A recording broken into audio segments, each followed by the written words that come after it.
Welcome to the Terrible Podcast with your hosts from SteelersDepot.com, where you can find all your latest and greatest Steelers news. It's Dave Bryan and Alex Kozora, always lit, talking Steelers. And now, here's Dave and Alex.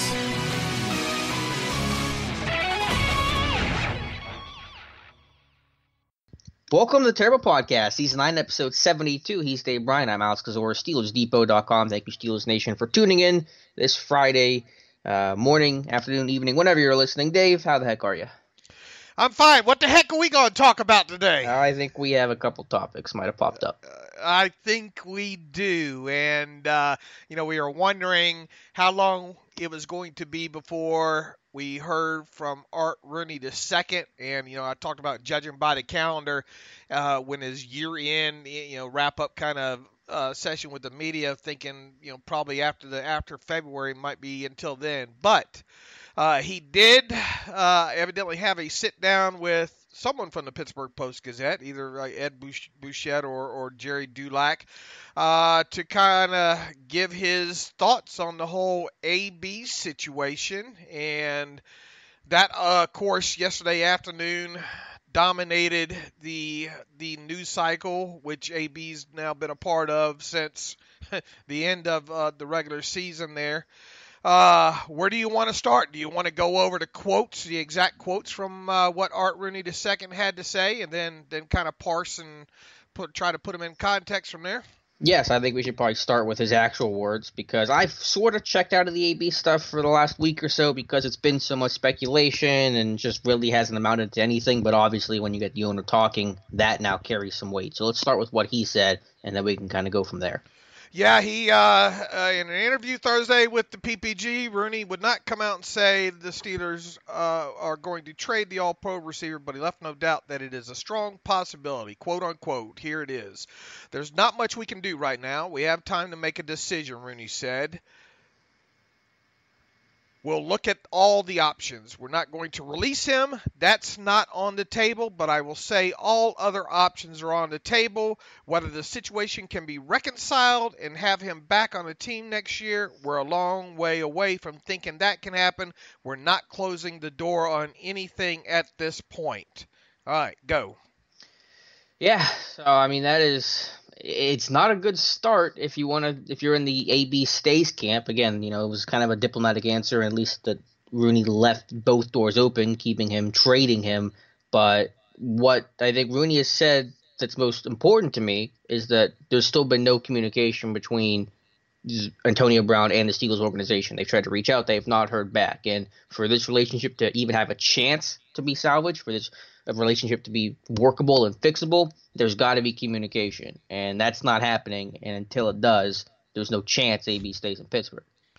All right, I'm gonna continue to read off quotes here and get your hot takes on them, and then I'll sum it all. I'll sum my thoughts up on all this after that. So next was the topic about Rooney talking about the huge salary cap ramifications. Of course, $21.12 million in dead money if the Steelers were to trade AB prior to his March $2.5 million signing bonus being given to him. Rooney says that has to be taken into consideration, but as I sit here today, I'm not going to say that's going to box us into anything. If we decide something has to be done, we'll figure out how to deal with that. I mean, that's really what we've discussed, is that, financially you can make this move. It's not a great move financially, but it's not impossible either. So if that's what it comes to, that's what it comes to, and you deal with the rest. So that makes sense from what Rooney's saying. All right, next kind of bullet point here. Rooney said he will talk to some of the team leaders to see how they feel about Brown returning next season. Quote unquote. That's one of the questions we have to answer, whether we can get to a point where we all feel good about him on the roster next year. We have a way to go before we feel good about that. I mean, that's pretty standard fare. I think talking to leaders is important to get their temperature and see if it's workable from their standpoint. But again, it all has to start with AB communicating with the team first. All right, and the last quote, let's see, he asked if it would be hard to envision. That's the key word here, I think. Hard or easy to envision Brown being at training camp in Latrobe. Rooney said, as we sit here today, it's hard to envision that. but there's no sense on closing the door to anything today. There's snow on the ground. We don't have to make those decisions right now. And like we said before, there is time, and that's why you have until March, really early March, before I think you probably have to make a decision with AB if you want to trade him or not. So you try to take all the time that you have. But again, right now there's not a whole lot happening because there's been no communication. And then Rooney was evidently, I guess, asked about that walkthrough practice on that Wednesday when Brown became upset. Reportedly, Roethlisberger said he ran the wrong route and wanted to run the play again. Brown yelled an expletive at the Steelers quarterback threw the football in anger, left the practice field, according to sources. So evidently Brown yelled and threw a football in anger and then left the practice field, according to sources. This is the last time he took part in any type of practice with the Steelers. Rooney says, my belief is there's more to it than an incident one day at practice. That's one of the reasons I would have liked to talk to him about it, about what it was and how it got to this point. I think that's pretty clear. I don't think we're talking about just one singular issue. I think we're talking about a year or two of problems that have finally come to a head. And for whatever it's worth, Ramon Foster did deny that anyone threw a football at Ben during that walkthrough. Right. Yeah. Foster said during an interview, for those just maybe didn't read it on the site, Foster's back in Tennessee right now, did an interview with a Nashville station there, and was asked point blank if there was a throwing of the football at anybody. He said no, there wasn't. So now did Brown throw one in disgust at the ground? It sounds like that's a possibility there. All right, did I miss anything other than Rooney, I guess, saying or it being intimated or listed in an article that he's still yet to talk to anybody? Brown has refused to return repeated phone calls from Rooney and Coach Tomlin. So you got anything to say before I start chiming in on it? I mean, that's the biggest element of this to me, is that there still hasn't been any communication, 2 weeks into the offseason. And then we can touch on this after, but AB, I guess, responding by posting a photo of the two, Rooney and AB, right after those comments came out. And I can take your temperature if you think that's a good thing or a bad thing. Yeah, I wanted to attack that after giving my thoughts on this. That was going to be next on my list here. I thought this was classic. Sit back, think about it, give a measured response here by Art Rooney II. I don't know how all this went down yesterday, but if I were to guess, it would have been, all right, Art calls up to PBG because he probably, probably trusts Bouchette and Dulac to get the maybe the proper context and exact quotes out there on that. I envisioned that he came in, asked them to come in for a short interview so he could, get a response out there on this. I thought it was classic kind of Steelers' way of handling things here. I like the way, I like the quotes that I'm reading here. I take it as this being shots fired, if you will. With A saying, and I listed this on Twitter, first by saying we're not going to release him. That lets Antonio Brown know to some degree that he's not going to control this situation. He's not going to control getting released and then going to the highest bidder, outside of that. So he can rule that out right there. So we're taking that option off the table on AB because we, the Steelers, want to keep as much control as possible. So that's number one. Mm-hmm. Number two was him saying, envisioning as we sit here today, I don't see him being in training camp. That's, you got to read and put that into context carefully here. I think he's saying, look, we're not very happy with AB, and as things stand right now, we really can't envision AB being at training camp right now. And in so many words, he better give us a call and he better get busy trying to reconcile this, because the door is ajar for him to make amends and get himself back in good graces here. So I didn't take that as we're going to trade him. I took it as if things don't shape up, we don't see him being here. So the door is open for, all options are on the table, basically. And then kind of my third bullet point on this was him addressing the cap situation and saying, look, dead money be damned. If we feel it's in the best interest to move him, then we're going to move him. And then really one thing that I didn't put on Twitter was him saying that, look, we're in no hurry to make a decision on this. I mean, the new league year is a little less, I think, than 9 weeks away right now. So time is on our side right now that we can, something definitely can be worked out. And if it can't, then we can start exploring our other options there. So I took it as, I mean, there's nothing definitive in all this, but I thought it was like, okay, here it is, Antonio, check. Rooney needed to send a message to Antonio Brown because this has been the only way he's going to be able to communicate with him for right now, because you have to use the media as a mouthpiece to try to get this message to AB, because clearly he's not interested in talking to them off the record, one-on-one, in a private conversation. So it clearly got Antonio Brown's attention, and it needed to, because Rooney's absolutely right. It's hard to envision him staying as a Steeler right now, and he will not remain as a Steeler unless they talk, they clear the air, and they figure all this mess out. If things stay status quo and there's no communication and this is how it ends, then there's no chance he remains as a Pittsburgh Steeler. And I'm sure, and I think I've already seen it out there in the net, it's being framed, of course, that Steelers are going to trade Antonio Brown. Right, and that's not a guarantee, obviously. No, I don't think that's a guarantee at all. Now, I mean, he's made it clear that he's willing to. Either that, or he's he's calling a bluff, so to speak, or whatever.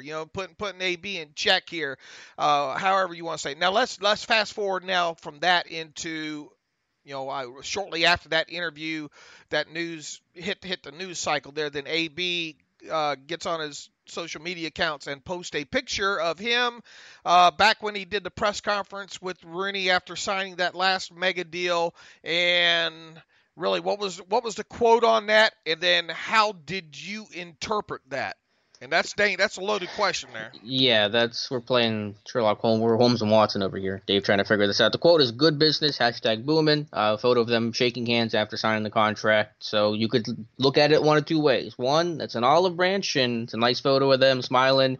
Maybe this is a sign that they'll finally start talking. Or you could say this is Brown basically openly trolling Rooney and just kind of poking fun of the comments that Rooney made, and some sort of implication there that I don't quite understand, but it's there in AB's mind. So it's one or the other. I threw that out there this morning on Twitter, along with attached to the picture of that you posted on the Twitter machine. And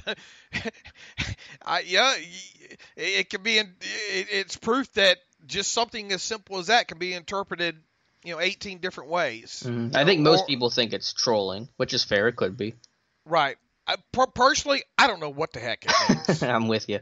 I'm not even going to venture a guess, because every time I do kind of read into, something some of these players put on Twitter, lyrics or this, that, and the other, I'm wrong. Mm-hmm. So we put it out there. I know we included that in the post, reporting what Rooney had to say yesterday there, but I mean, I'm not even going to dare try to read into what's going on through AB's head. Now, I will say this: Ramon Foster had an interesting quote during that interview on that radio station in Tennessee, and I'm trying to find the exact words that Ramon Foster here. And really, I mean, it doesn't mean anything in the whole grand scheme of things, but he had to say, if I can find it here.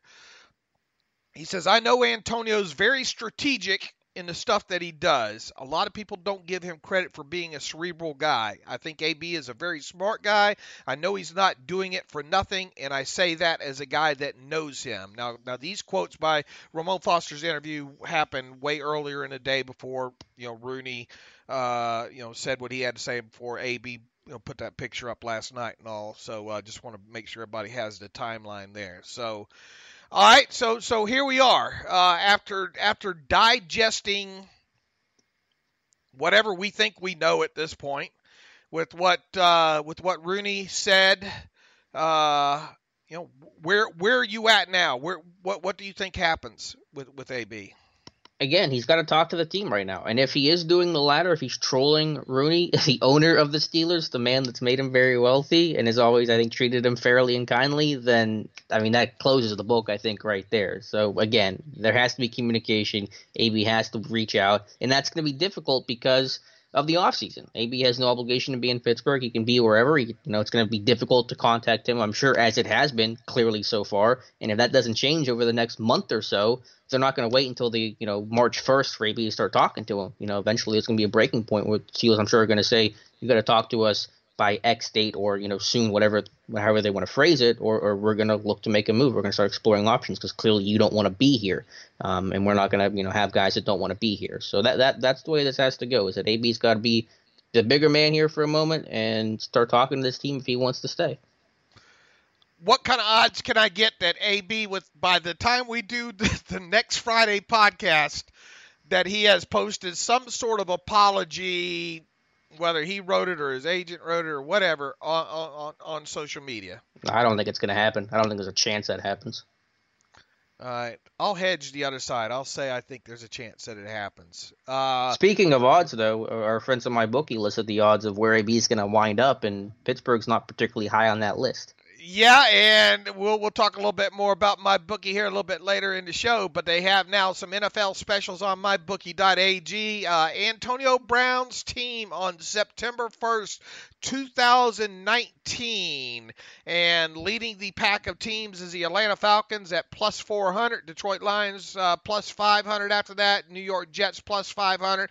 Going on down the list here, the Steelers are plus 700, and the field, any other team other than the ones they have listed, is plus 350. So how many units would you bet, and how many and which team would you bet on? What option would you bet on? Not all that Rooney money that you get. That's me and Rooney are hoping to work some insider trading here. I don't think, again, if he doesn't talk to this team, and it seems like he has no indication, no plans to talk to this team, he's not going to stay in Pittsburgh. Now, where is he going to go? I have no idea. I don't think anybody has an idea right now. I'm not going to use him liking stuff on Instagram as my tool and my guide for where he might end up. That's ridiculous. But again, he's not talking to the team. If he's disrespecting Rooney in that photo, which he could be, then that's obviously very damning. He's not going to end up staying in Pittsburgh. I'm very tempted to put 1 unit on the Steelers at plus 700. That would return me 7 units. So do you really think that he could stay, though? I mean, is that really what you think? I think when you sit back and you look at the totality of this, and then you put the I don't believe deep down inside Antonio Brown wants to leave the Steelers.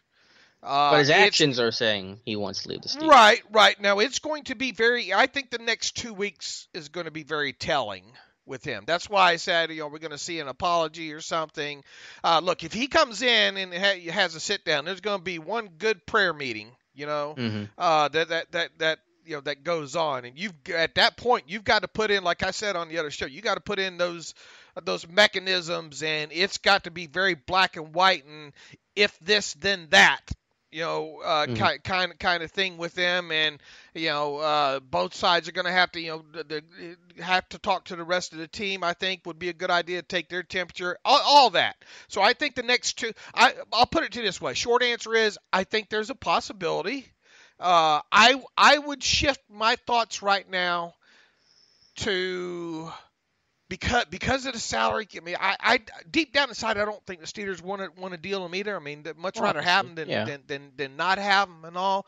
And I think if both sides really want each other to be around each other, they'll find a way to work it out. After reading and look, I don't know everything. I'm just going off of what I know and or have read and trying to parse it all out there. I'll lean more to him staying than going, not by a lot, and that's why there's plus 700 odds out there as well too. Mm-hmm. So it'll be interesting to see how these odds kind of shift here in the next 2 weeks or so. It really comes down to the question of, will Antonio Brown be a mature adult and have an honest, candid conversation with the team? And everything we've seen from AB so far says no, that's not going to happen. Do you disagree with that? I think it's going to be tough for him to humble himself and come in and do that. Right. And if he doesn't do that, then he's gone. Right. That's why I say I think the next 2 weeks. I mean, we're 9 weeks away. We're less than 9 weeks away from the start of the new league year. And Rooney said, time is on our side. Blah blah blah. We're going to turn around 2 weeks from now and wonder where 2 weeks went. Then we're going to be 7 weeks away. Then we're going to be 6 weeks away. At some point, I mean, if he hasn't come in these next couple weeks, Deshaun has been fired. Okay, yeah, clearly. It's your move, Antonio Brown. I'd make it quick here. So, what would you do right now? If I'm Rooney or AB? If you're Rooney, if you're the Steelers, what would you do right now? There's nothing you can do. You've tried to contact him. You've sent this message. Message has been clearly received from AB. He's seen your comments, and that was the intent of Rooney's statement and his interview. Now the ball is in AB's court. If he talks to you, then you can work it out. If he doesn't, then you trade him. I think it's really become a black and white situation. Once again, even if he stays, I'm still gonna be worried about when is that next time. Sure. Because there will be a next time, and then just how that's part of how you got to weigh all this too. If you're the Steelers here, so very interesting. I mean, look, we're going to still continue to talk about this, like it or not. I mean, there's players are going to comment on it. One player that's not likely to comment on this. You got anything else to add on this topic? I think people are probably we summed it up in about 20 minutes. Did we do a good job in 20 minutes doing that? Yeah, I think we were pretty speedy about that. Like I said, I think the odds of AB getting traded are the same as the odds of him talking to the team. Whatever those odds are the odds of him staying or not in Pittsburgh. All right, one player that probably isn't going to be talking about AB in the near future is going to be David DeCastro. I told you some of these guys are going to start popping out there. Now, I don't think it's just because they played in multiple Pro Bowls before. I think a lot of them just don't want to. It's not in Hawaii. It's down in Orlando, Pro Bowl this year. And I think a lot of them just don't want to go down there and have a microphone stuck in their face all week asking them what they think about AB. And David DeCastro is one of those that's not going to have to worry about that now because he evidently backed out of the Pro Bowl like AB did with a quote-unquote injury, and Joel Bitonio from the Cleveland Browns was named as his replacement. So we have AB out, we have DeCastro in, Juju will be filling in for AB, and then Joel Bitonio from the Browns will be filling in for DeCastro. I would not be surprised we see one or two more names bow out of that thing. Yeah, it's not much of a vacation if there's a mic in your face every time asking about AB. So I understand DeCastro's perspective. All right, let's see. What else? Mike Munchak, how about that news? Yeah, I mean, for selfish reasons, I love it that he's going to stay. The Broncos hiring Vic Fangio. It came down to Fangio and Munchak as the two finalists for the Denver Broncos job. They go Fangio, so Munchak's going to, certainly stay because there's only two jobs left. And he turned down the interview with Miami, and he's sure as heck not going to Cincinnati. So for selfish reasons, I love that he's staying in Pittsburgh, but it's disappointing from his standpoint because Denver, I think, was such a perfect fit for him, and I think he's a guy that deserves another chance to be a head coach for the loyalty and the work ethic and the respect that everyone has for Mike Munchak. So on a personal level, I love it, but you do feel some disappointment for him not getting the opportunity. Yeah, and I think Ben said, they were most concerned about the Denver situation. So with that out of the picture now, and how many head coach vacancies remain now? Cincinnati? Two. Cincinnati, Miami. Cincinnati and Miami. So, I mean, we can't envision Munchak going to either one of those. Well, he turned down the Miami interview. They wanted to interview reportedly. Yeah, but he's not a candidate for either job right now. Right. So there you go there. Looks like they'll be keeping him for now. That's good news. All right. I was going to say another man that they're keeping, it sounds like at least, is Keith Butler, which I'll let you handle it. But, yeah, that's a thing. I mean, what's there to handle? I mean, here we are almost, a few weeks removed from the season and no move yet. Let's give it through let's give it through this weekend. Well, it's not even just the timing of it, but I think Jeremy Fowler had the report that Tomlin had sat down with Butler and other staff members for kind of the post, the first offseason meeting. And if they're already meeting and they're planning the offseason, you're not going to turn around and fire a guy. If he's being included in those meetings and they're beginning to prep for the offseason, that means he's staying. That's my interpretation of it. Here's the thing, Mike Tomlin, boy, he emphasized there's going to be changes, changes. But what do we have so far? We have two guys that didn't have their contracts renewed. Mm-hmm. One was a surprise, one probably not so much of a surprise in Joey Porter. I mean, that's for the kind of emphasis that Tomlin put on changes during his press conference.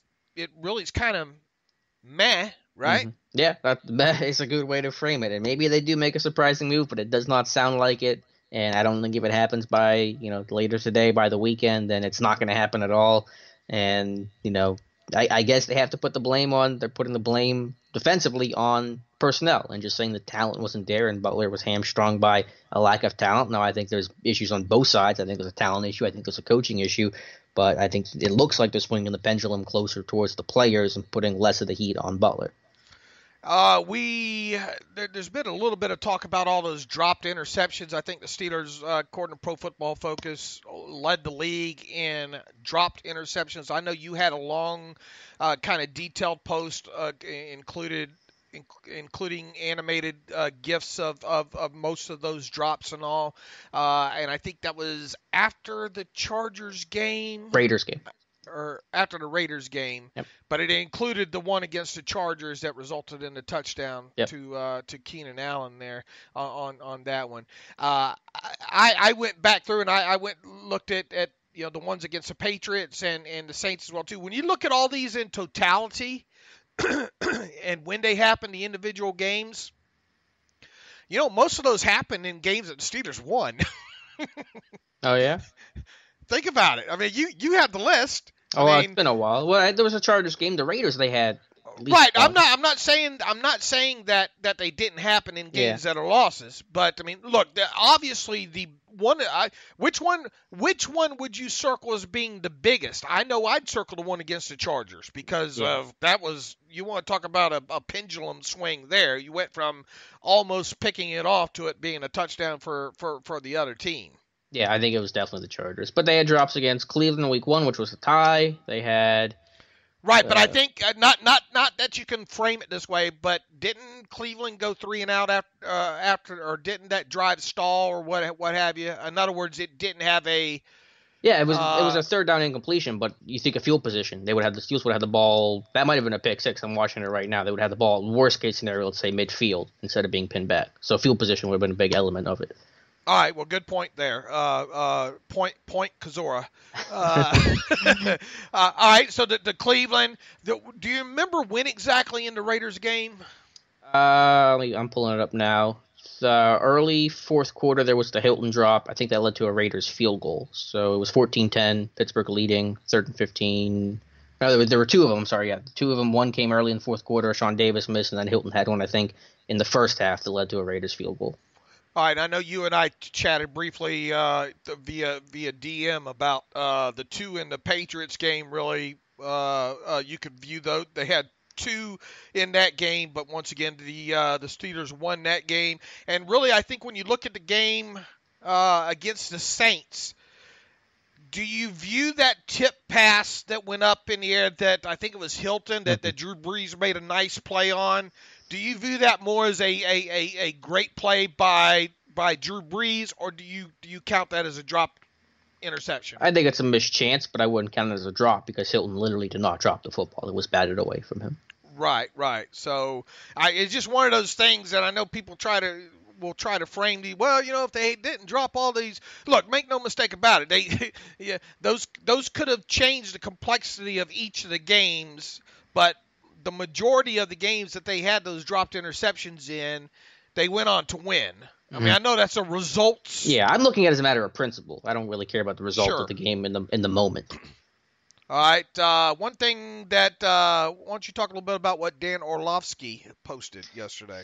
Sure. Sticking with Keith Butler, we've written about it a lot. If you followed the site throughout the year, I've talked about repeatedly the issues the Steelers have had in defending empty, defending in 5 receiver sets, and it is difficult. There's no doubt about that. It's not a fun place to be in as a defense, but the Steelers have been awfully predictable in how they'll defend it in terms of their alignments, and I think really tipping their coverage time and time again. And it's been a big issue, whether you look at week 2 against Kansas City with TJ Watt on Sammy Watkins for back-to-back plays. You look at the Bengals game, mid-season. You look at the Chargers game later in the season, the Saints game at the end of the season. It's been an issue throughout. It's not just an early season thing or a late season thing or a one-game thing because of an injury. No, it's been everything.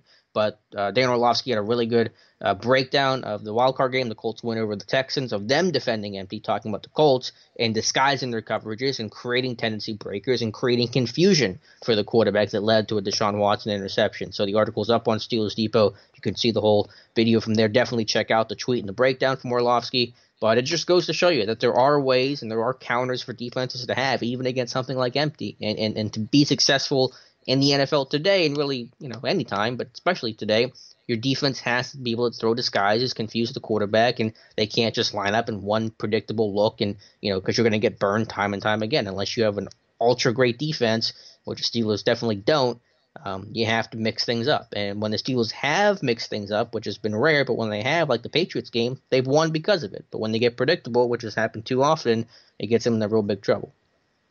I thought he did a good job talking about, going back. Look, when you're a young quarterback, you're known to already look for several of these keys. Talking about the linebacker going out with a running back there, that's an indication it's man coverage. You see the receiver come in motion and he gets followed across the formation. All the signs that quarterbacks look for when they start trying to pre-snap. Break down, what coverages they're looking at. I thought he did a good job of that. And then, he, without a doubt, they're showing all the signs of man. But what do they end up playing? They end up playing zone, against that, and they ended up that ended in a sack, right? Interception. Was that it? I thought I couldn't remember if they sacked him or intercepted him on that. No, the Colts game was a pick. Kenny Moore picked him up. Oh, okay. All right. So there you go. Yep. Little thing. It's probably less. I mean, Deshaun Watson's not as veteran of a quarterback as somebody.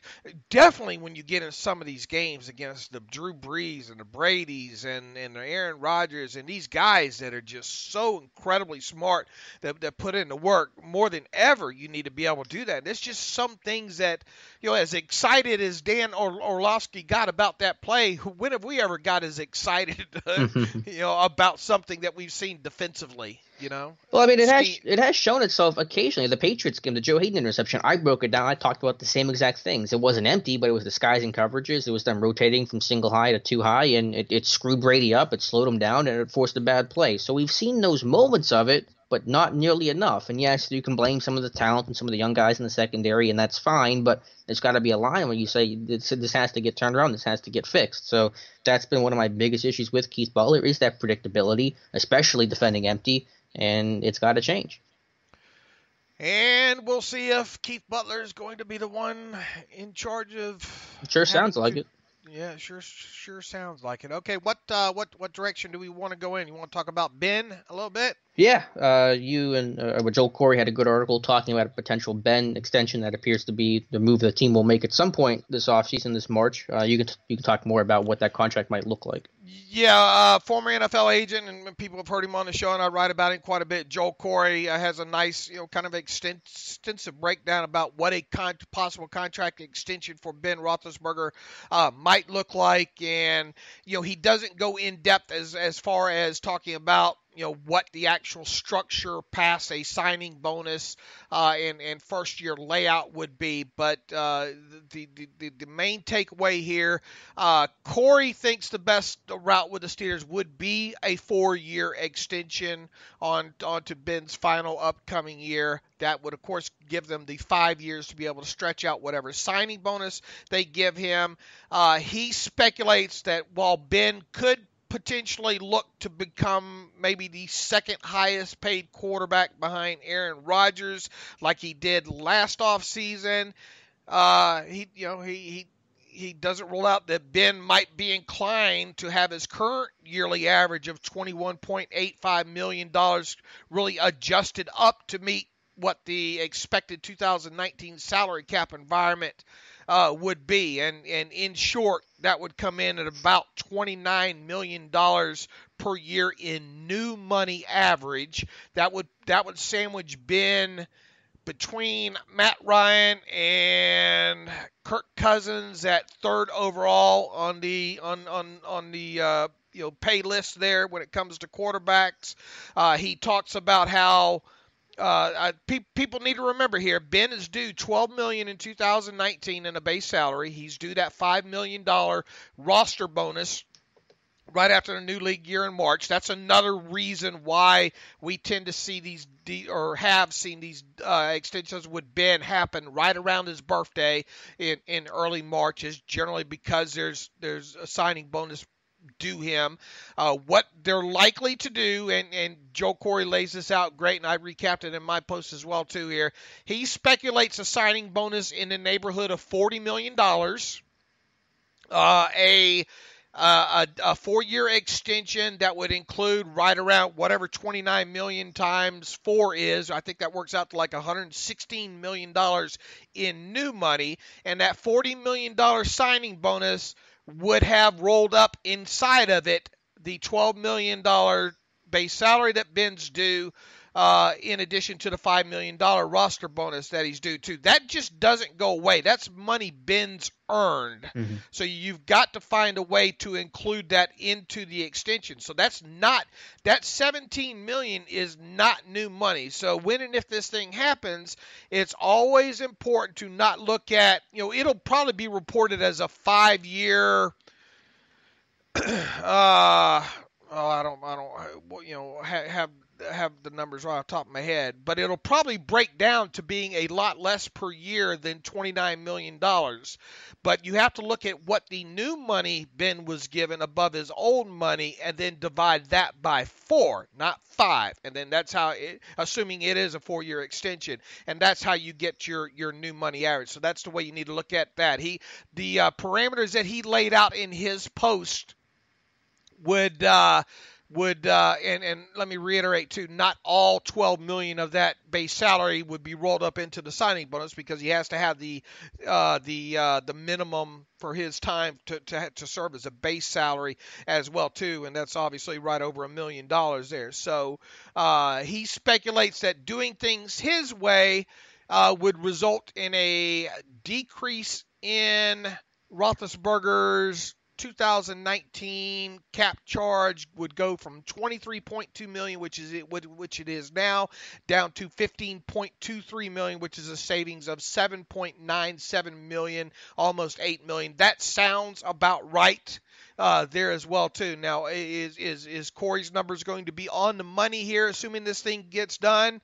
Probably not, but it should be a good framework, because he references how Ben's last deal was put together too, and the way that Steelers like to do business as far as the guaranteed money. So all of this, of course, passes the smell test, if you will, there. And now the only question is will it get done? Which, it sounds like things are going that way.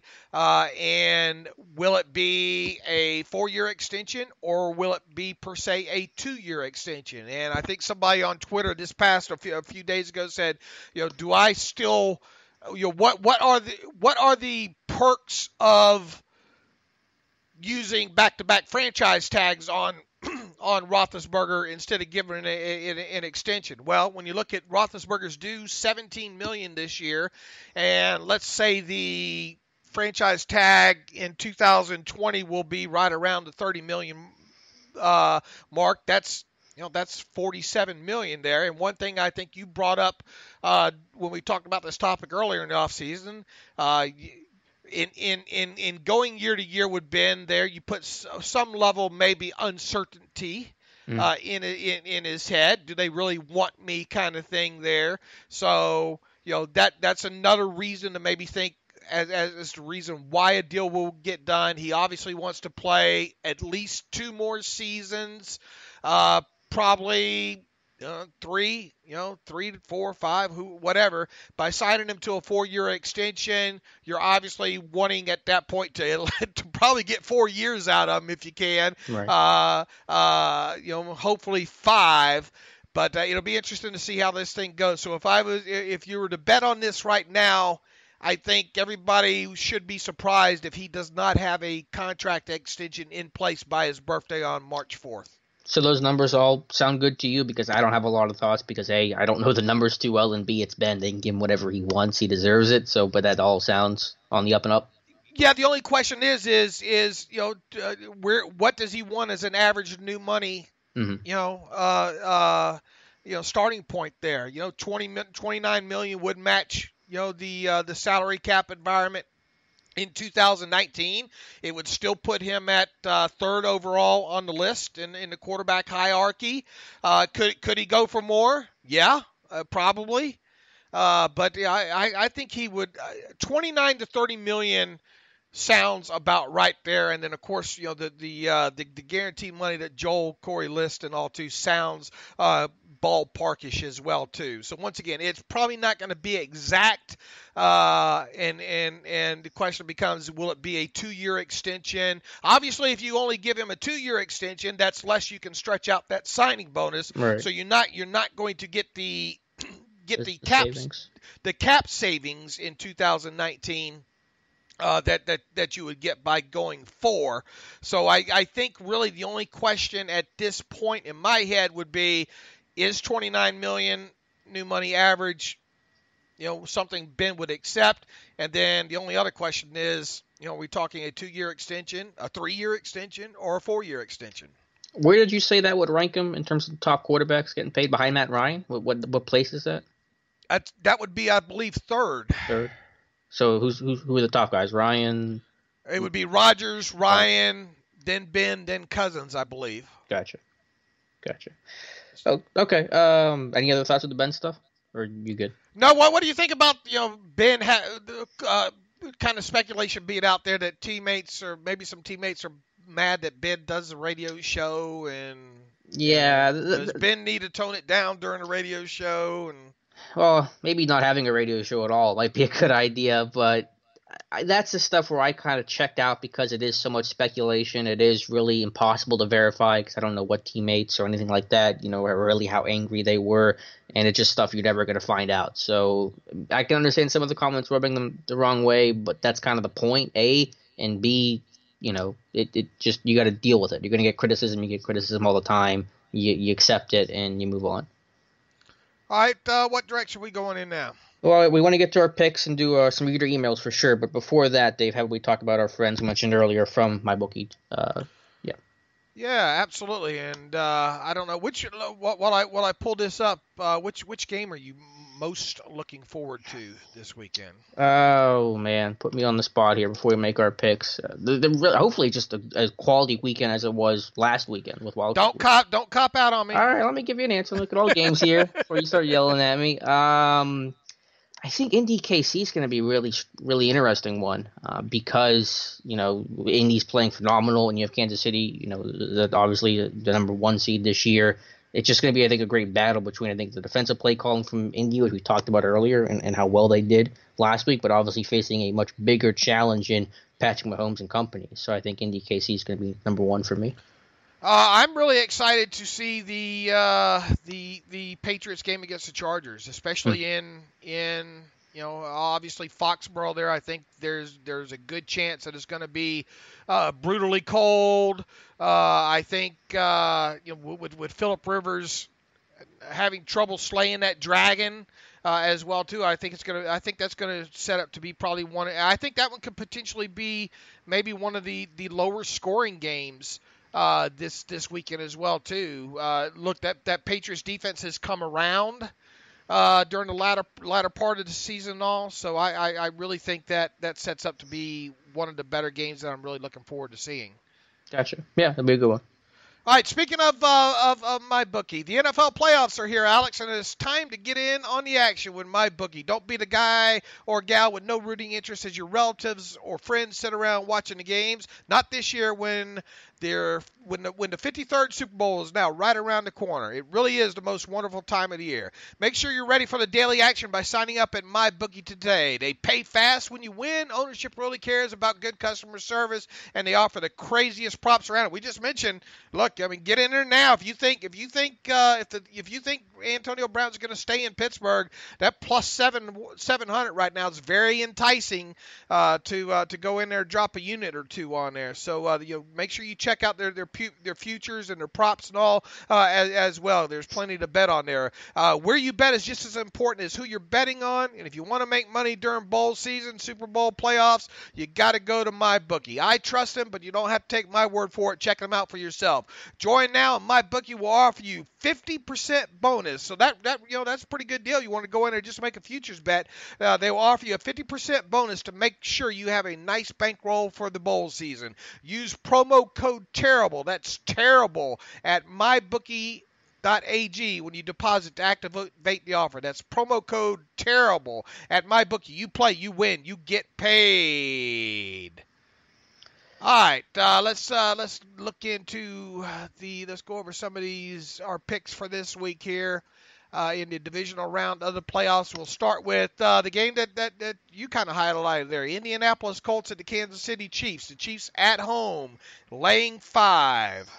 I know this is going to sound crazy, but I think both offenses can move the football. It comes down to who can make a play defensively, and I just love what the Colts have done, top to bottom, in the trenches especially. Frank Reich, Chris Ballard's done a fantastic job there. I'm taking the Colts in the upset outright.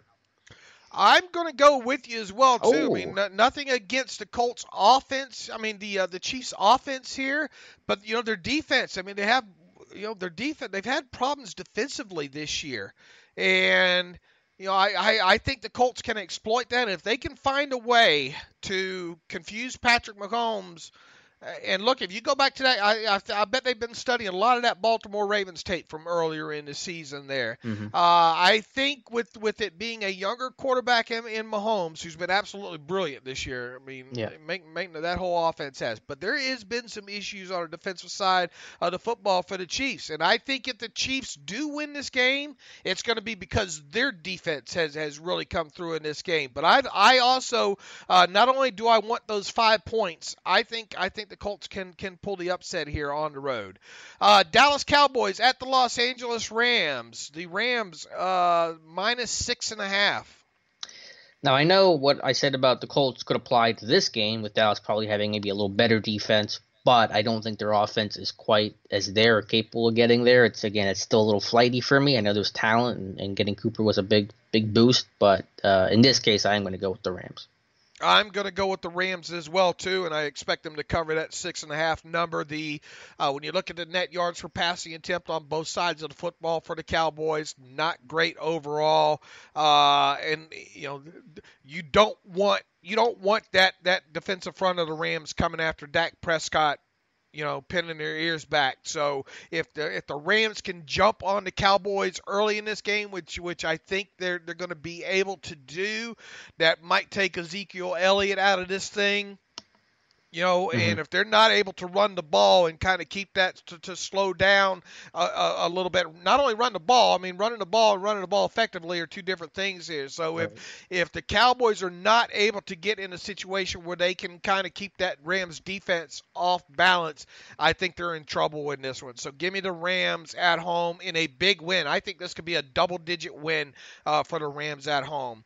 Los Angeles Chargers, game I'm looking forward to, on the road against the New England Patriots. Patriots are favored by 4 in what could be wintry weather. Yeah, it's an interesting one. The Chargers are a really strong team. Phillip Rivers, I think, deserves all the credit he gets. I think he should be a Hall of Famer at some point. I know the Patriots aren't having their typical Patriots season, but being at home, it's still the Patriots. They've had time to prepare. I think the Chargers cover, but the Patriots win by a field goal. I'm actually going to go to saying I think the Patriots do win this as well too, but I think the Chargers can get a late score in this one. My biggest thing is Bill Belichick's had a couple of weeks. Yep. The Patriots defense has come around a little bit later in the season here. The Patriots have to be the healthier of the two teams. I think Melvin Gordon's still a little bit dinged up there. Once again, the whole West Coast to East Coast thing in play here. When's the last time the Patriots lost after having a playoff bye? Mm-hmm. I mean, on top of it, I just think too many. I'm rooting for the Chargers because I really would like to see Phillip Rivers get a chance to maybe kick down the door this year, but I just think the Patriots are going to be too much here. And once again, I think the Chargers score late to get this thing under 4 points. So give me the Chargers +4, but I'll take the Patriots straight up here. And the final game, the Philadelphia Eagles on the road against the New Orleans Saints. The Saints at home favored by 7.5. Ooh, I picked the Saints as a Super Bowl champion, so I'm going to go with the Saints here. But I think it will be close just because of that Nick Foles magic, put him in a dome. But I think just offensively, just more firepower on the Saints side. And that defense has really improved, too. I know the overall seasonal stats don't look good, but I think if you look what they've done really since acquiring Eli Apple, it's allowed them to play more man coverage, and that defense has really turned things around, and that's going to be the difference in this one. All right, I've already taken, let's see, I got the Colts as a dog as an upset. I got the Rams as a favorite as covering. I've got the Patriots winning, but the dog covering. I'm going to go with another upset here, Alex. That Saints defense, that's another thing that I think is a big question. Now, you're looking at the total numbers. I'm just telling you. I'm not saying. I'm just saying. I think that the Eagles are going to have a good game plan in place here to keep this thing close, and I think this might come down to one of the another one of these field goal situations, like we saw with the Chicago game last week, and I think the Eagles actually win this one. So give me that 7.5 points, and not only that, give me the Eagles on the money line as well too. I think they can upset the Saints in this one. Bold moves this week, Dave. I'm surprised. That's the way I read the tea leaves that way. So, all right, what else do we have on this? We have reader emails. While you're pulling those up, Dave, just really one quick thought I had, I guess. I know there was an article today, and it's totally fair that we wrote about it. Matthew Marksy had written about the Steelers ranked 29th in special teams. I know that's going to make everyone want to fire Danny Smith, but my one counter to that is that I think when you have a field goal kicker in Chris Boswell who struggled the way that Boswell struggled, it's really impossible to finish with a nice special teams ranking. So that's my one counter argument there. And I guess I'll ask you this question, Dave, really quick while you're pulling up the emails. Falcons, they hired a dedicated clock and replay assistant. Would you like to see that in Pittsburgh? Yeah, I have envy when it comes to that kind of stuff. I figured most Steeler fans would. That's kind of why I wrote it. I don't think we're gonna. No. I'll be surprised if we see it. Me too. Mike Tomlin in his gut. Yeah. All right, let's start off here with. In fact, people are putting their pronunciations of their names. It's a very smart move. Names in these emails. They're pretty smart. He says, "Hello, my name is pronounced like Callan, Kal-LAN. How would you pronounce that? Callan?" Probably I'd have to look at it. If we look at the spelling bee here, we're getting, origin in a sentence. Well, you're smarter than I am. It's spelled. His name is spelled Calan, but he says the pronounced like Kal-LAN. So what would you do with that? Callan, right? Yeah, I think it's Callan. All right, Callan Clark. Callan, I hope I passed. My question is which of the three defensive team needs, middle linebacker, cornerback, outside linebacker, is the most pressing entering into the 2019 season? We've had this discussion before. You can go inside linebacker, you can go corner, you can really go any position. I won't argue with it too much, but I go corner because I look at the lack of ball skills, I look at the lack of playmaking, the lack of turnovers created by this defense. To me, it's one of the biggest issues. And again, I would love to try to attack that in free agency, given how poorly this team has done trying to attack it through the draft. But again, you can go inside linebacker or corner, but I think there's more talent at inside linebacker than there is at that right corner spot right now. Yeah, I would tend to go more toward both middle linebacker and cornerback right now. Yeah. As far as most pressing, all three of those. I mean, Callan. I mean, you have them there. I mean, Yep. probably not going to be surprising if they go either position. Speaking of outside linebacker edge rushers, I think that last season I was the only person Josh Allen out of Kentucky didn't sack. Yeah, he had 17 this year. Wow. That guy, I'm putting together a compilation of his career sacks. By the way, I hope everybody saw put up DeAndre Butler out of Georgia. All of his defensive plays that he made, pass breakups and interceptions, up in a video on the site this past week as well too. I hope people caught that. And we're going to of course be starting our draft previews here very very soon next week. I think, right, Alex? Monday is supposed to be our first day. All right, so we'll look for those. But that's a good question there. From Joshua Cummings, good evening, guys. With Steelers' history of trying to extend players with 1 year left on their contract, do you see Sean Davis and Javon Hargrave being strong candidate? I assume he's just asking if they're going to be extended. Yeah. I don't have a great feeling about Hargrave, and I think we talked about him getting a proven performance escalator where he's going to get a bump in pay. I really don't have a good feel on what they're going to do with Hargrave. Because of the amount of snaps he plays, I think because of the amount of money involved, why wouldn't you do it? I mean, it's not like it's going to break the bank to do it. So if I were to bet, I would bet both those guys, Sean Davis and Hargrave, both, because look at the safety market. I mean, it's not all that right now. So I think they can get both those guys signed to very reasonable deals. Of course, I don't think such a thing would happen until once they get into training camp and all. But I'm going to guess that both those guys get done. I'll say Hargrave gets done. They don't do it with Davis. Okay. My guess. Let's see here. What else do we have in the email machine? Logan Flowers, a longtime listener, first time writing in when news breaking yesterday about AR2, saying that he would be surprised if AB is on a team training camp roll around. Remember, he didn't say he'd be surprised. He just says he can't envision it right now. Logan goes on to write, do you think we should trade him for a solid middle linebacker and high first-round draft pick so we have 2 first-rounders? If so, who do you guys think would be viable suitors? Let me just start on this. Predicted trades, man. That's so hard to do. Trading player for player, that's even tougher, to predict position. I mean, it wouldn't hurt my feelings if they could get a solid middle linebacker, but I mean, define solid for me and you got to throw a couple names at me. That's kind of vague. So I would hedge my bets against them trading AB for, let's say, a first-round draft pick and another player. I think if you trade him, you're going to trade him for a pick or 2 picks, and that kind of be it there.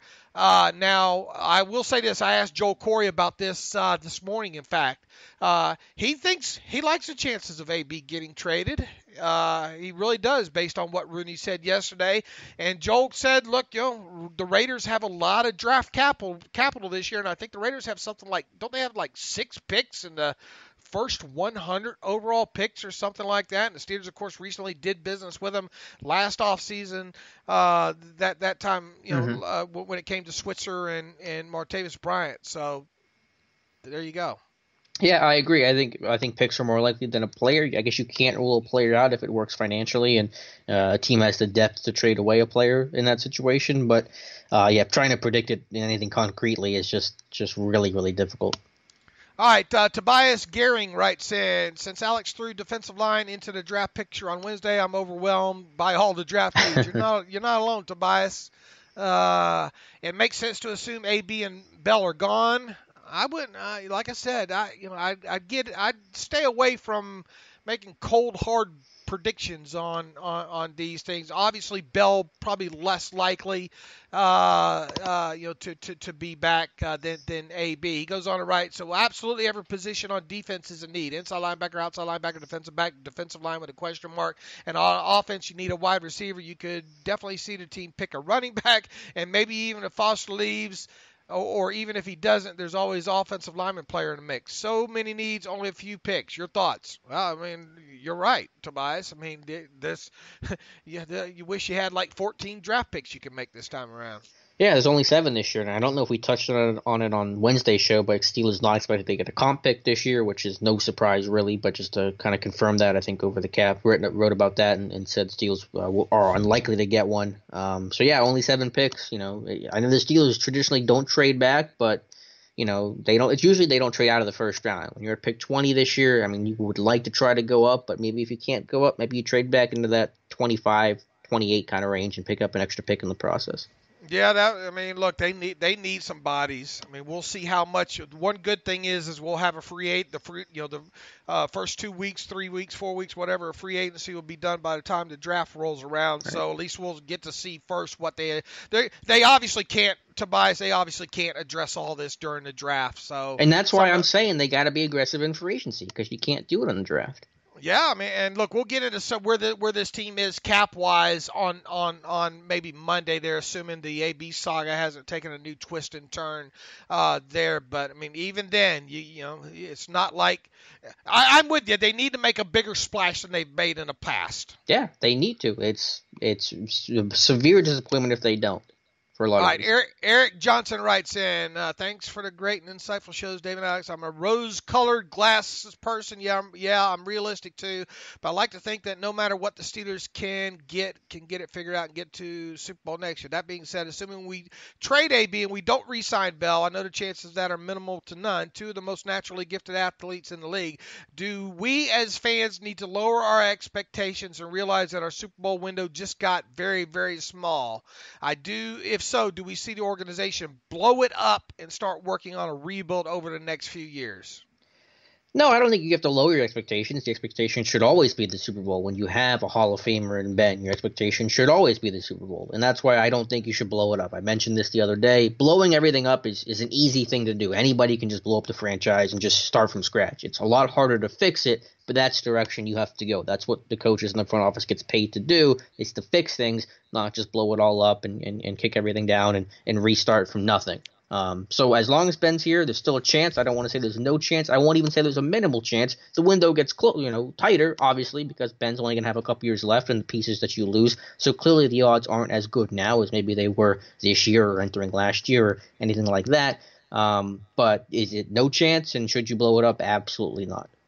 As long as you have a franchise quarterback playing like a franchise quarterback, you always have a chance. I think when the dust settles again this year, it's going to be a franchise quarterback, and not just talking about a new one in Mahomes or Goff or I would hedge my bet to it being one of the old guards, Right. So as long as you have a franchise quarterback, I believe in the NFL you always have a chance. However, if they don't fix this defense, it's hard. It's hard to be excited about a team making a very deep playoff Super Bowl run. It's just hard to have the expectations that will happen. I'm very interested to see what happens with the Saints this year, with the Chiefs this year, because of the shape that their defenses are. Yes, they're getting good quarterback play on the other side of football, but I say it, and I say it time and time again, at some point you need your defense to win you a game or two in the playoffs, and right now the Steelers obviously not even in the playoffs. They don't have a defense that can win that game. Next year, are we going to get a quarter way through the season or 6 games into the season and have the feeling that this is a defense that can, better than the last several years, that can get it done? So yeah, I think there has to be right now a little bit lowered expectations until we see something different out of defense.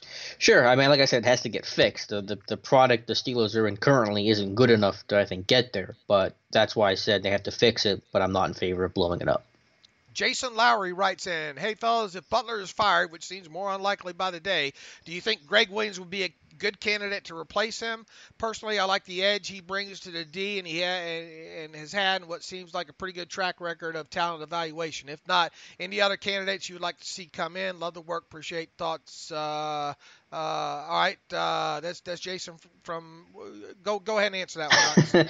Well, it doesn't look like Butler's going to get fired. I was not in favor of Greg Williams. I was asked about this the other day. I think if you're trying to fix maybe a culture problem in the locker room, I'm not sure bringing in the architect of Bountygate is a good idea. And even putting that stuff aside, I don't think he's a great defensive coordinator. I think he did some really strange things with the safety play in Cleveland. Would not be my guy. Guys that I was interested in bringing in, I thought the two kind of at the top of my list were Joe Woods, who was the DC in Denver, and Ed Donatel, who was a DB's coach in Chicago, who looks like he's going to be their DC either in Denver or Chicago now. So those were kind of the top two guys I was looking at if Butler was going to get canned.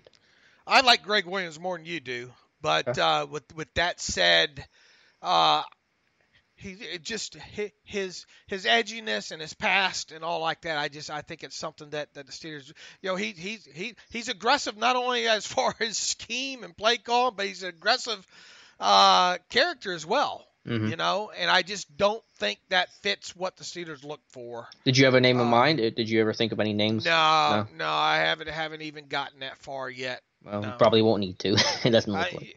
Yeah, and look, it looks like Greg Williams is going to land in where are they thinking? New York, maybe? Is that the latest? I did check. I'll look. Possibility. I think there was rumor that he might possibly, the Jets might have interest in him over there. Tim McNichol writes in. Thanks for answering my question last episode about AB's cousin. Nice to get insight from a reliable source. Look, and that's all it is. We give I always like to call them educated guesses on these things, but appreciate the compliment there. Wanted to change the topic a bit for you guys on this one, get away from AB that everybody knows needs to be addressed. Coaching changes, starting defensive line is obviously pretty stout and good. That being said, we have considered, let's see, you said, have we considered an alternative at nose tackle? Hargrave has been amazing and should absolutely be kept around, but what are the options of moving him into more of a pass rusher role, given his effectiveness there this past season, dropping a guy like L.T. Walton, keeping Alualu as cheap as possible, and looking for a guy like Damon Harrison or a mid-level free agent type to plug up for obvious run situations? And as a depth move, bring back a guy like Josh Frazier to work with Dunbar, or draft another guy like Frazier late. Sorry for the long question. Okay, look, Josh Frazier, that ship sailed right there. And before I turn this over to Alex, you play sub-package defense 75% in the NFL now, where a nose tackle's not on the field. So, are they going to probably need a better option behind Javon Hargrave than, say, Daniel McCullers this year? Yeah, that's something that you might be able to address in free agency once again. As far as him getting more pass rushing situations, if he's on the field, who are you taking off? Well, I think what you saw in the final week of the regular season was that you're taking a linebacker off. You're taking an inside guy off. They started playing a lot of 3-3-5 nickel. I guess you could call it a big nickel. And I think that's the ticket to getting Hargrave on the field. Is that did you see my article the other day, Dave, about the Steelers' 2-4-5 nickel defense? Yes. They've only ran 3 snaps of their 2-4-5 nickel the last 3 weeks of the season. 3. That's it. They all came in the Saints game. So I think you're seeing this team start to move away from that and start finding ways to get Hargrave on the field so that you're not forced to decide between Hargrave, Tuitt, and Hayward. Get them all on the field, get them all in pass rush situations. And you saw what Hargrave got to do with the opportunity this year. 6.5 sacks for him. I think that was, tied with Hayward going into the final week of the season. Then Hayward had the 2 sacks against the Bengals. So I think that's the ticket, is that given the issues at inside linebacker and given how well Hargrave has played, I think it's not a question of, do you take a defensive lineman off? It's not taking somebody else off. And I think you're going to see more of that 3-3-5 big nickel, we'll call it, in 2019. But here's the thing. I'm looking at kind of the totality and all, and especially kind of based on what his snap percentage last year, which I believe it was 43.5% of all defensive snaps in 2018, and I don't think he missed a game, right? I mean, he was healthy for all 16. His back started to hurt at the end of the year, but I don't think he missed the game. All right, so I guess my question becomes, in previous years he played. Now, of course, some of this you had a Cam Hayward injury in there, and of course a Tuitt injury in there. Last year, all 3 of those guys were played. 43.5% of snaps. I mean, how are you going to top that? And will they? Oh, again, by playing more 3-3-5, which you saw later in the season. You saw some different personnel grouping, so I think that's the way you do it. And it's not he's going to get every single pass rush role, but he's going to get more, and I think deserving of it. All right, so let's say he got an increase of 7%, and he played 50% of the snaps. I mean, you're talking about seven out of 1,000, right? I mean, or how many? That'd be 70 more snaps, right? I'm trying to follow your math, but okay, yeah. Good luck. I'm just saying, I think he can get on the field. I think they're going to find more ways to get him on the field. I think they recognize the pass rush opportunity he gives them. And when you have a 6.5 sack season, when you get more sacks into it, you're going to play. That's not taking somebody off on the defensive line. That's taking other guys off. All right. Thank you for that question, Tim. Jeff Berg writes in, hey, y'all, thanks for hard work and listening to Wednesday's podcast. Dave was talking about Artie, about how he didn't play every down. I guess he's talking about college, and it got me thinking, could y'all join the Steelers scout team, please? we love what we do. We try to do it better each year, but they're not hiring me for a scout anytime soon. They'd hire Alex before they'd hire me. Well, to be a Steelers scout, you got to either be an ex-player or a last name Rooney. I don't think you're either of those things, Dave. All right. Seems like professional scouts should be able to assess Artie's production and not playing every down and say he's not a first-round grade. Jarvis Jones, he remembers. I appreciate him remembering this. He remembers Dave talking about his sacks in college not being quality sacks. Shouldn't a pro scout see this? I would think they would. I'm just saying, and look, I mean, there were clear, in my opinion, knocks on Artie Burns and Jarvis Jones. However, they were athletic specimens, and Jarvis was an athletic specimen. I mean, not Jarvis. Okay. Oh, I'm thinking Bud. No, Jarvis wasn't, because we had the whole we had a 4.9. 4.9. Pro day time and all like that, but Burns they liked the Burns was, and Dupree was, and Shazier was, and Terrell Edmonds was, and go down the list. Sometimes they put too much emphasis on these P-Spark scores. And the old hearts and smarts, I wanted to get that in on this podcast. And I found a way to do it. The old hearts and smarts moniker that Kevin Colbert likes to use. They forget about finding guys that actually play the game. They're also finding guys with a more incomplete resume. They've drafted, I think, one senior player since Hayward. I think it was Bud. I think Bud was the senior player, or DeCastro, one of the two. So no, DeCastro was underclassman. So they've drafted a lot of guys that are juniors and guys that haven't necessarily played a lot of college ball, and it's probably hurt the evaluation process because they're only going off of a season and a half maybe, or guys that haven't fully developed yet. So there's more of a projection, more of a guess than a guy with a 4-year senior career that you can kind of really look at in its totality. And maybe that's another issue in a different direction this team might want to change. You look at the Edmonds. They need to change whatever they're doing right now. Yeah. And look, we always every pre-draft season, you and I mean, we look back. I mean, sure they burned us with the cornerback and Artie Burns. Perhaps they shouldn't have bucked their own system a few years ago with Artie Burns. Never, not drafting a cornerback in the first round since back I don't know, Chad before prohibition and all. Okay. 1898 or whatever it was. But you think prohibition was in the 1800s? No. Okay. just checking. Everybody knows it was in the 1700s. But look, they the whole small school thing, the whole non-Power 5 thing, too. That needs to be looked at as well. They've got to do a better job at scouting these players, I think. And boy, now more than ever, you're going into a draft here where you really hope that you get a couple of defensive guys that come out of this that can get on the field quickly. And on top of that, you're really hoping that a guy like Terrell Edmonds can make a nice second-year jump. So, look, Alex and I are we appreciate the compliment. We just here's the thing: we just try to do it better every year. They should hire us, by the way. I'm not going anywhere. Hey, you wouldn't become a Steelers. You'd become a Steelers scout. No, I see you traveling. You'd be in Mobile.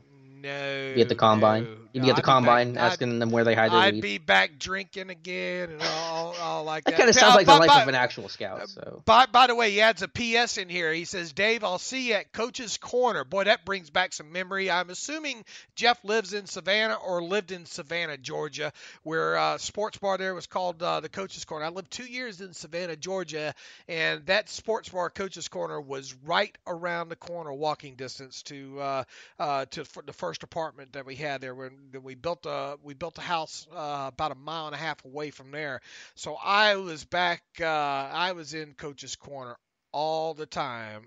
Get off work, go to Coach's Corner, drink until I couldn't spell my name, and Dave's only 4 letters. So I've heard Savannah's a really beautiful town. Is that true? Yeah, it is. A lot of history there. When we got there, my wife did as soon as we moved there, did the whole tour thing. And at that time, the Midnight in the Garden of Good and Evil book had just came out as well, and that was a big deal. And if Jeff's lived there, he knows what I'm talking about for sure. I mean, that drew a lot of people there. It's a beautiful place. Same kind of climate as we were used to in back home in Pensacola and Northwest Florida and all like that. Really enjoyed my 2 years there. Worked my tail off there, and it's a good place to go back to visit. So Coach's Corner brings back a few memories there. I got in trouble in that place. I got my eye dotted in that place one time as well too. After a Steelers game. Nice Steelers fan club there in Savannah, Georgia as well too. Let's Denny Holtzclaw. Hey, my name is Denny Holtzclaw. Love the podcast. Never miss one. You guys do an excellent job. My question is, if AB is traded, do you see the Steelers being more active in the free agency or make a bigger splash in the offseason? Thanks for your time. People want to write in and say if they do this with this player, if they trade AB, does this mean this with Le'Veon Bell? I still stand by the fact that they look at everything individual. I don't think they look at things as a if then. Now, obviously, if you lose a guy like AB, you probably need to think about maybe drafting another one or at least re-strengthening the bottom end of that depth chart. Maybe you bring in a cheaper seasoned veteran, but I don't think it's anything that you break the bank over with the wide receiver position. And remember, trading AB only saves you $1 million in cap space, so it's not like you have all this cap space that opens up. I think regardless of trading AB or not, you're going to have the same mindset of making one aggressive move relative to the Steelers. Again, I think in that $8 to $10 million range on the defensive side of the football. I probably wouldn't invest much in receiver in free agency, even if you trade AB, given the track record of how many receivers they've hit on during the draft. I think they've done a good job with evaluating talent there. And so instead of pouring money in free agency, I would probably look at a mid-round pick at receiver. Jonathan Mason writes in, with AR2 saying it's hard at this point to envision AB being a Steeler next year, should we expect the team to miss the playoffs again? I understand he's a problem in the locker room, but you won't replace his production with draft picks this season or maybe even next season, in my opinion. If you're trading AB, it may be time to blow it up. People are talking about getting rid of him like it's not a big deal. Is this the worst start of the offseason that you can remember in recent years? Look, we're talking it's always something, it seems like this time of year. Look, I'm not discounting how big a loss that AB would be, but I don't think if they trade AB, you run out to the bridge either. Yeah. Go ahead. I was going to say, I mean, I think it's the worst start to the offseason in a long time, but I'm not going to wave the white flag because it's January and let's see what the heck happens first. Fix the defense. Yep. And we've seen Ben play with lesser talent, a little bit lesser talent. Let's see. One last one from Kane 22. Am I the only one that doesn't want Ben's contract extended? He led the league in interceptions. He doesn't seem. Did he? I don't think he led the league. He's right up there. He led the league. Did he lead the league? Okay. doesn't seem to make the best decisions for someone that's played as long as he has. He doesn't seem like a good leader, and I'm sick of the passive aggressive BS. The passive aggressive Ben is not going anywhere. Yeah. Look, I mean, the red zone interceptions were killer last year. He didn't make some of the best decisions last year. Let's see, winning covers up a lot of things. They have been struggling. We're seeing a lot of stuff come to the surface. It's starting to sound like Tomlin has lost control. I respect his treat them like adults philosophy. Most of them are too stupid to be treated like that. My wife says the same thing about me, by the way. So let Tom play out his last year if you must and move on. I keep waiting to see headlines. They fired Butler too. They deserve what they get next year if they keep him around. Can't wait to see who they draft the first round this year that I've never heard of. Everyone else had going in the third. How about Alex being a full-time co-host on a podcast now? The kid's doing pretty good, isn't he? Let's not look. Butter me up. I'm careful with the guaranteed money with Alex. No, Alex has done a fantastic job, and hope everybody is enjoying it. Always look forward to them. You guys do a great job covering. Are you the only one that doesn't want Ben's contract extended? I would probably guess no. I don't know. Are you ready to move on to the Mason Rudolph era? I mean, are you wanting to go Ben? I mean, I suppose you could not extend him and go the whole year by year with him, but it just doesn't seem like a thing the Steelers would do and all. So I get being upset with how he played at times last year, especially some of the decisions he made, especially some of the those red zone interceptions were killer. Mm-hmm. I mean, that one against Denver, regardless of who got pushed in and blocked into who, those are killer, you know. Mm-hmm. But he wasn't the only problem on offense either. So Kane 22, we appreciate the. Anything else to add there, Alex? I would just remind Steelers Nation the grass isn't always greener on the other side. Yes, Ben can be frustrating, but whoever they try to replace him with, I guarantee, will be even more frustrating. All right, that's all. We run a little bit long again, as we usually do, but we want to make sure we get to these, get to as many reader emails. If we didn't get to it, I certainly do apologize here. We had the whole time factor here involved as well too. So. As the Steelers turn, we'll be back on Monday on the Terrible Podcast here. We'll see if there's any new developments. We'll talk about what happened in the playoff games, the divisional round of playoff games over the weekend. We'll talk, hopefully, maybe have a little room to talk a little bit about some salary cap stuff and all. And look, folks, appreciate everybody that's supporting the show. Keep sending these emails in. You can follow me on Twitter at Steelers Depot. You can follow Alex on Twitter at Alex_Kozora. You can follow the show at Terrible Podcast. Email the show, theterriblepodcast at gmail.com. A lot of donations flowing in recently. Thank you.